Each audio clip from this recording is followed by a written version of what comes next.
Welcome to Mystic Artistry, where creativity meets the unseen and we let the unknown become our favorite collaborator.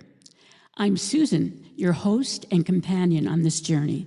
If you've ever felt the brush of an idea on the back of your mind, like a feather from a world just beyond this one, you are in the right place. This is where we begin. Let's start with a question that artists, seekers, and mystics have asked forever. Where does creativity come from? Some say it's a spark inside the brain, a dance of the neurons, patterns weaving into possibility, and some say it comes from the collective, an imaginal field we all draw from.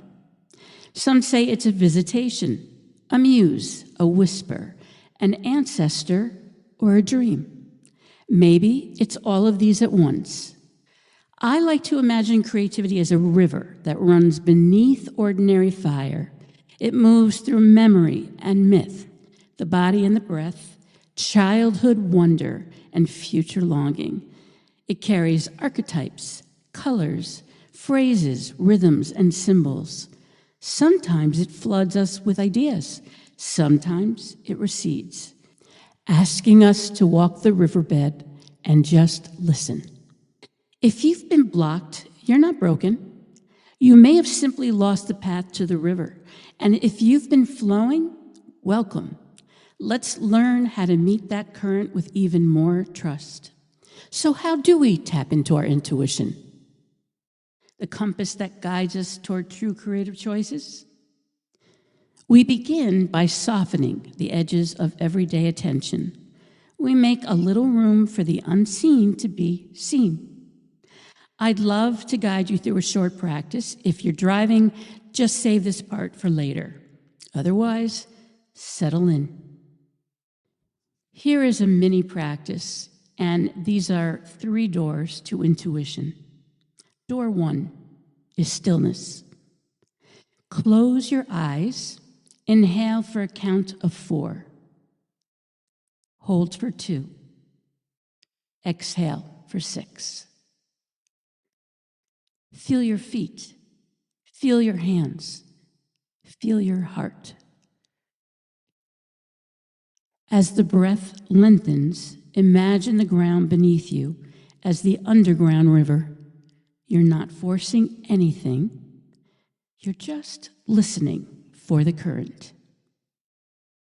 Here is door 2, and this is sensation. Ask your body a simple question. What wants to be made through me right now? Don't rush the answer. Notice the first sensation that arises. Is it warmth? A tug behind the eyes? A flutter in the belly? Let that sensation be a compass. If you felt warmth, perhaps today's medium is color or voice. If you felt a tug, maybe it's writing.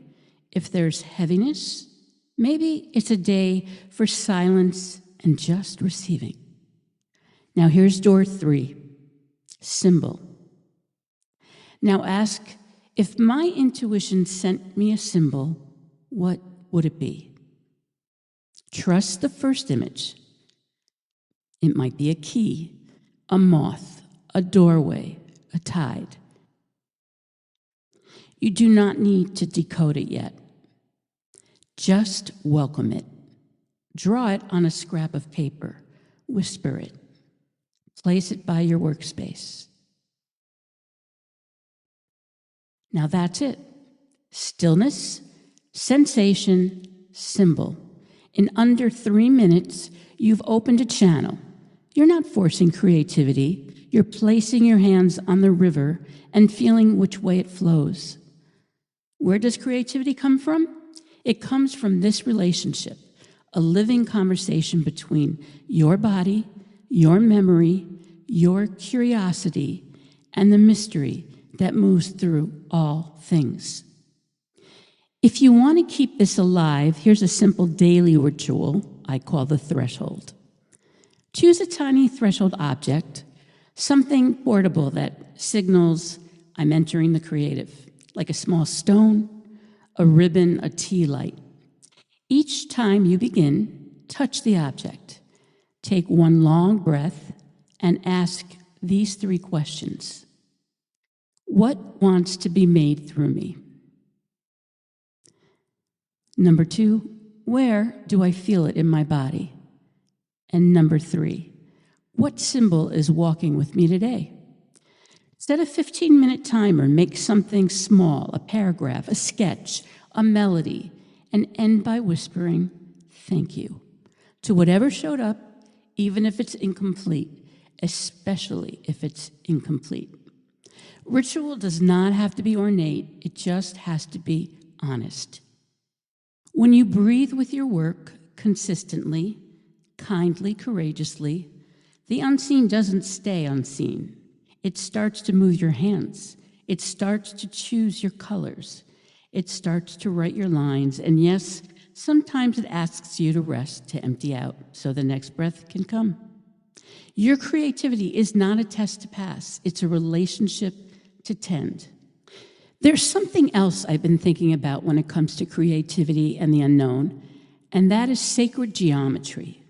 When you look at nature, the spiral of a shell, the unfolding of a fern, or the symmetry of a snowflake, the branching of trees, you're witnessing patterns that feel both mathematical and mystical.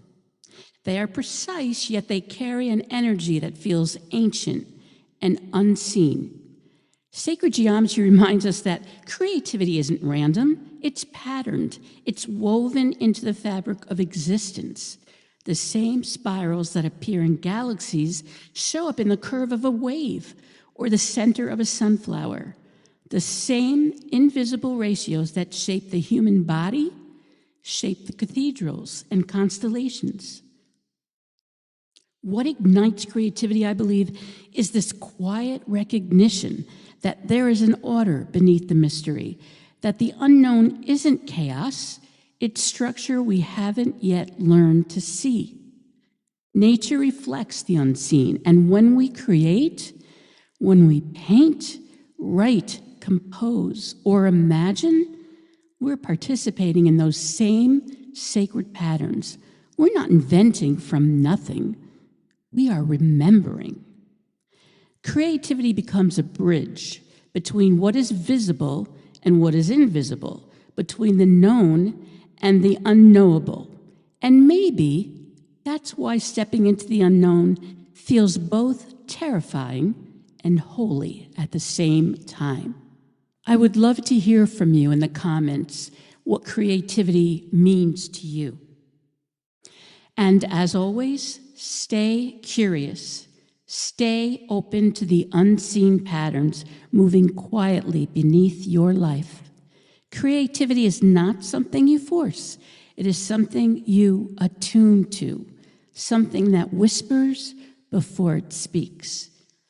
If this resonated with you today, I invite you to subscribe, to follow, to share the space with someone who is learning to trust their own inner fire. Because this isn't just a podcast, it is remembering. Until next time, keep listening to what flickers in the dark. I'm here, just listening.